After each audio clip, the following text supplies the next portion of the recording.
As his plump body lazily enters the dimly lit hallway, Count Berengar is oblivious to the danger lurking in a dark corner.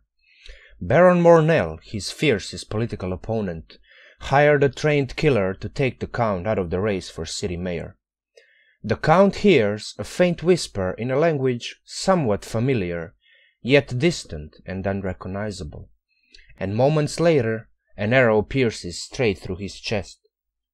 As he drops down, gasping for air and bleeding all over the floor, a hooded figure finally emerges from the darkness. Slowly but firmly, the killer pulls the arrow out of the Count's chest, draws a dagger out of his robes and slashes Berengar across his neck, finishing him off. He looks over the Count's dead body one last time, jumps over the fence, and disappears into the night. Hello everybody, this is Minmax Munchkin. Hello, welcome to my channel. This is my second video, and today we're going to be talking about a build that focuses particularly on one-hit critting your enemies into death. So let's quickly go over it. As you can see, the name is aptly named Ultimate Assassin, so I think that's the only name this character should have, because that's the only thing he does, or she does. It can be a she. No reason not to. So, if you go over the stats and the build for this particular character, you take the human, and these are his starting stats based on the variant. Human variant, dexterity and wisdom are +1, and you max those up to 16 and put 14 to constitution, and the rest is pretty much minimized because you are not going to be using it anyway. You take the urban bounty hunter background. It can be just bounty hunter, but if you want, you can be just the urban variant.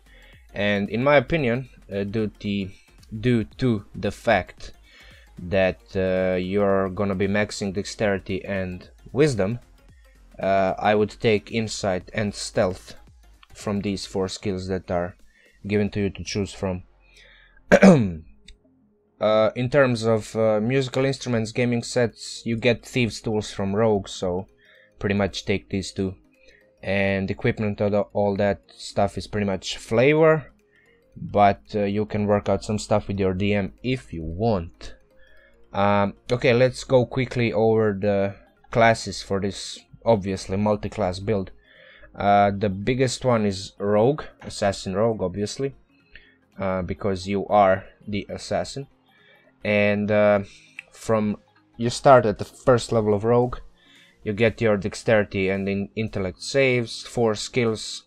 Later on you get 4 skill expertises, or 3 skills plus thieves tools if you want, whatever you want. Sneak attack, pretty important, a lot of damage. Cunning action, 3 ability score increases, disguise kit and poisoner's kit, assassinate, all that stuff.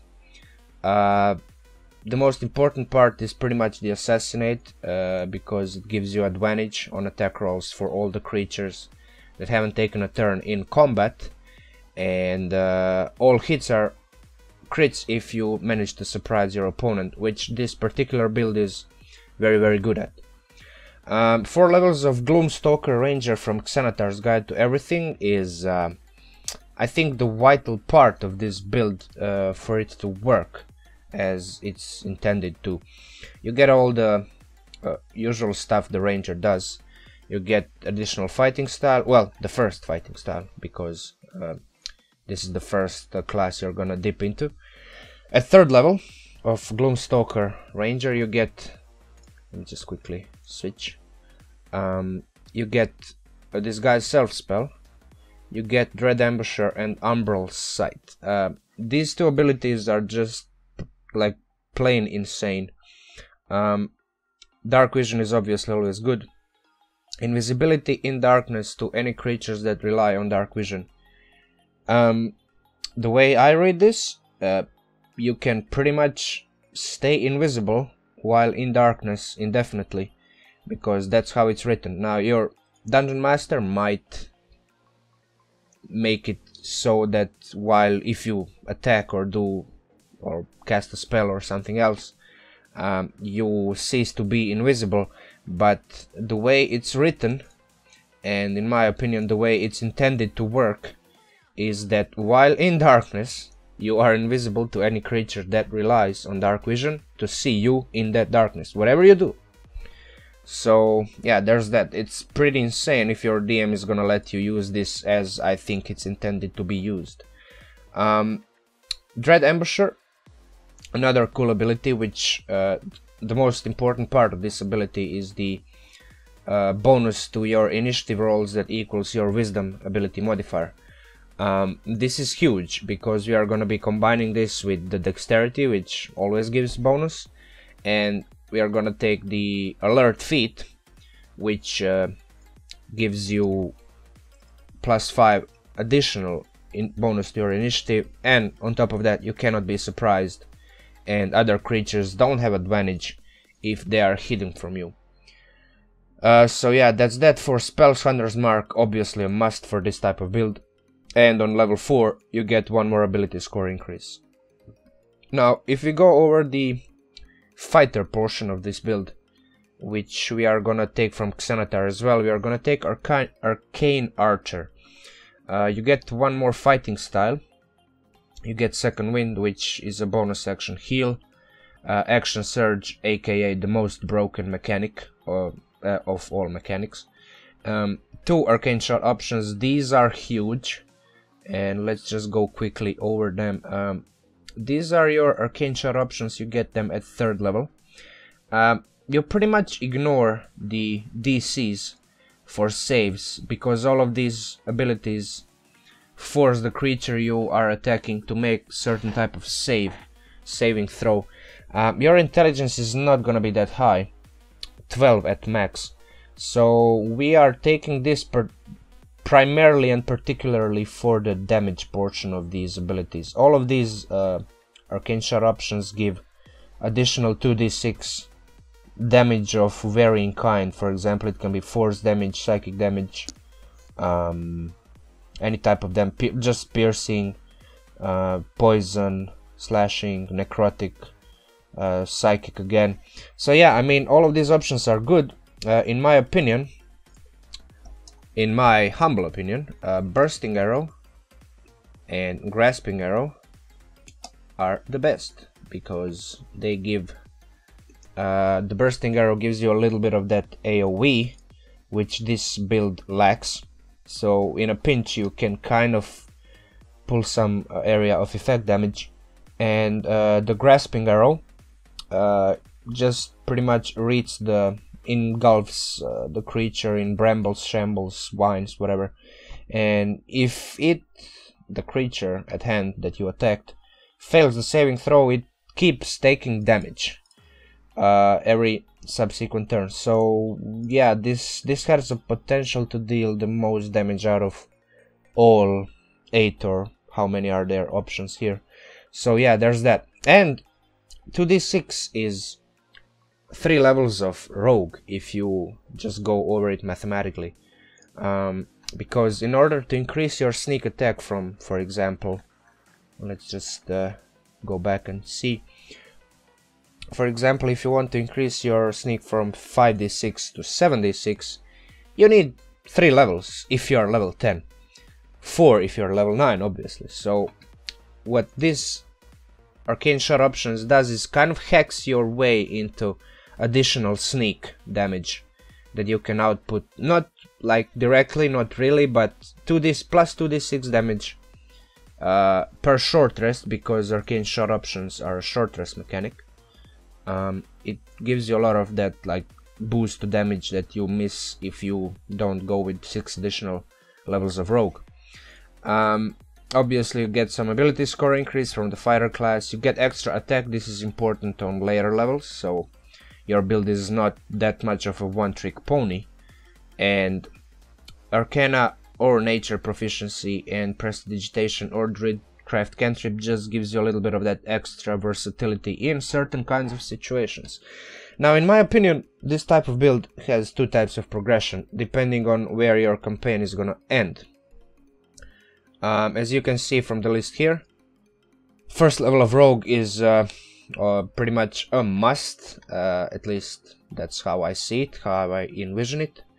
And then after that 3 levels of ranger, because you get all those insane abilities at 3rd level that pretty much make this build the insane machine that it is. And after that you would go for 3 levels in rogue up to 4th, to get the cunning action assassin archetype, get the alert feat as well, and then after that go to 5th level of ranger, because you are not going to be able to reach 5th level of fighter because you're already level 7, right? So you get that extra attack +2 to dex from level 4 of ranger. And then there's this part where I'm not still exactly sure, but I think it's 50-50. You can, at level 10, you can take the 1st level fighter to take the additional fighting style, which is gonna be defensive fighting style. You already got archery from your ranger. You can go rogue here, because a 5th level rogue gets an increase to its sneak attack from 2d6 to 3d6, gets an uncanny dodge, which is pretty much insane, and yeah, that's pretty much it. I mean, these two are kind of interchangeable. I would still go fighter, but if you want to go rogue, you can go rogue, that's your choice. Obviously, if the campaign you're playing starts above level 10, or you know it's gonna end above level 10, I would dare to say there's a little bit of difference in the way you progress your character.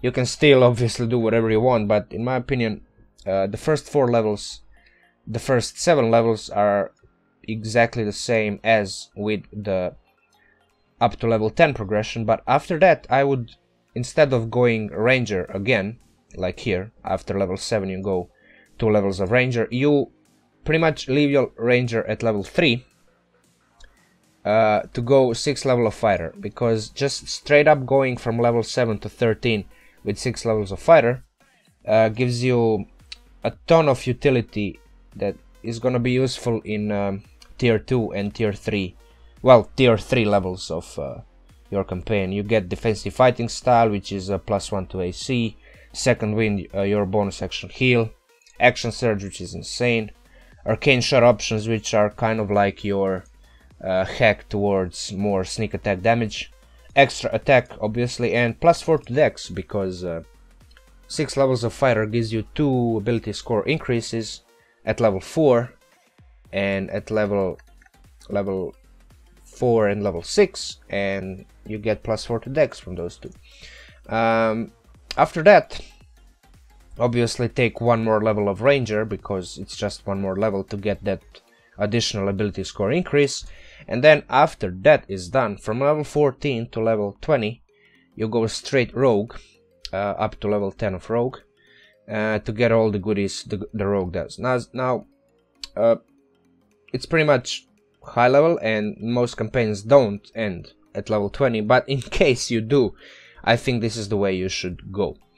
Now obviously, as this is a theory crafting type of video, because I haven't really played this particular build in a campaign yet, which I actually plan on doing, let's just go quickly and see what kind of damage this build can pull at level 20. We are not gonna go over each and every level and each and every like milestone level this character can do, because that would take too much time. But at level 20 you can expect around, on average, around 183 damage in a single round, in the first round of combat, if you manage to pull off the surprise. You get your first hit is a critical, because you're an assassin. So 2d8 from your longbow, +15 because you're a sharpshooter. You're gonna be pretty much abusing the -5 +10 damage the sharpshooter feat gives you, and +10d6 of your sneak attack, 4d6 of your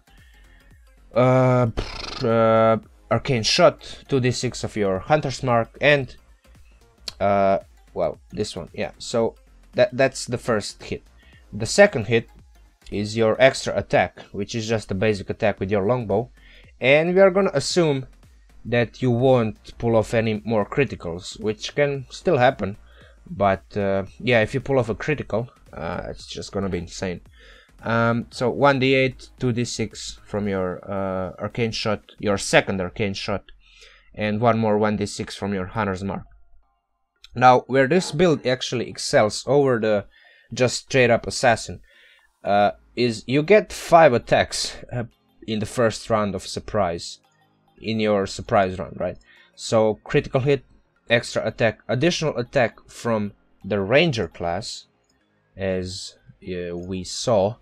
You get that additional weapon attack as the part of your action, attack action. It's not a bonus attack, it's the part of your attack action. So you get that. It's that additional attack, which gives you plus 1d8 extra damage. And on top of that, you have your action surge from fighter, which just gives you another 2 attacks, because you're gonna take the attack action, which is an additional 2d8 plus 30 plus 2d6. And then in total it's 5d8 plus 20d6 plus 45, which is on average 183 damage in a single round. Now, I don't have the stats exactly, but just off the top of my head, if we go over to the rogue and see at level 20, the rogue gets 10d6 sneak and pretty much has only 1 attack, unless you're a dual wielder, but even then it's only like additional 1d6 or 1d8 plus 5 damage, so it's not that much. So if you just straight up crit with your level 20 rogue, you deal 20 d6, right? So that's 20 times 3.5, which is an average, and that's 70 plus, let's say, 15 if you're a sharpshooter. So your rogue, just single class rogue, would deal 85 damage at level 20. This build does almost 100 more damage than, so over 100% more damage than the just straight up rogue. So it's insane. Obviously, if you have access to the poison, and purple worm poison is the most expensive and the best poison there is out there, I think it's a DC 19 Constitution saving throw, and if you manage to hit, it does 12 d6 additional damage. So on a critical hit it's 24, and when you add the poison on subsequent attacks, you can only add 3. You can only dip 3 arrows in the poison for a single use. It boils down to a crap ton of more damage, because you do 5d8 as well as without the poison, but with the poison you get 46 more d6 rolls on top of your 20 d6 you get just from the basic attacks, plus 45 as well from sharpshooter. So it's not 45, it's 75. I probably I didn't change this, right? Yeah, right. So on average that's 350 damage per hit. Now if we go back to our just basic rogue and add the 66 times 30.5 plus 80, there's something wrong here. No, that's only not 66 but 46, right? Times 3.5, that's 161 plus 80. So your basic rogue at level 20 with the poison would do 241 damage, and this build does 350 damage. So yeah, maths is pretty clear here. Obviously I still have to try this build, but it doesn't seem like it shouldn't work in any kind of campaign, because well, unless you're doing highly political intrigue type of game where you don't have too much fighting going on, But other than that, it's just a basic campaign with combat encounters and all that. This build is effective, in my opinion, starting from level 4, because at level 4 you get your 3rd level of Ranger, which gives you all of this, and the combination of all of these abilities and features enables you to start just wrecking shit right from the gate. Like from tier 1, from the late part of tier 1, you can start just murdering stuff all around. And obviously on level 7 you have your additional rogue levels, so your sneak attack is pretty consistent. And yeah, that's about it. If you like this build, make sure to like my video, share, comment, subscribe, click that bell button, all that stuff. You know how it goes. You've been around. And until the next time, Min Max Munchking out, and goodbye.